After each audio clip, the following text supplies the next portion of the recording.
And we are live from the XImmerse booth at Global Sources Mobile Electronics, the world's biggest mobile sourcing show. And we've come here to look at a quick setup of VR kit, and to tell us more about that is, in fact, I haven't asked your name yet. What's your name? Tommy. Tommy. Tom, nice to meet you. Okay, so tell us about your VR controller kit. All right, so what we have here today is the XImmerse 3 DOF controller kit.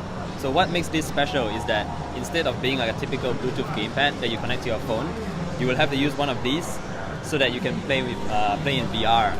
And when I mention VR, the reason for this is because we have very highly calibrated motion sensors that gives a very accurate rotation tracking, so that the user can be really precise when they're making their selections in the game in VR, and they can control menus, control the games, for instance the guns or swords or whatever. Sure. Yep. Is that a common problem with VR controllers, like a lack of precision?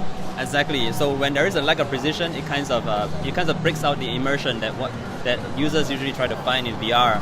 I mean, VR is all about having a really immersive experience. So if the rotation and the tracking is not good, then it will break the immersion, and in the end, it's just a bad experience that no one wants to have. Yeah, sure. And so, what's the USP of this compared to similar wireless controllers? Well, so if I'm not sure if you check out our booth, but we have worked with many reputable companies.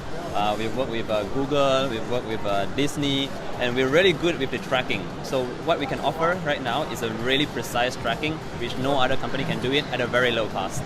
Oh, well, that brings me to my next question, which is, what is that very low cost? So it really depends on the quantity, but we're looking at less than maybe about $10 to $15, about $15. Yeah. US, I assume. Yes, right? USD. Yes. And what would your MOQ typically be?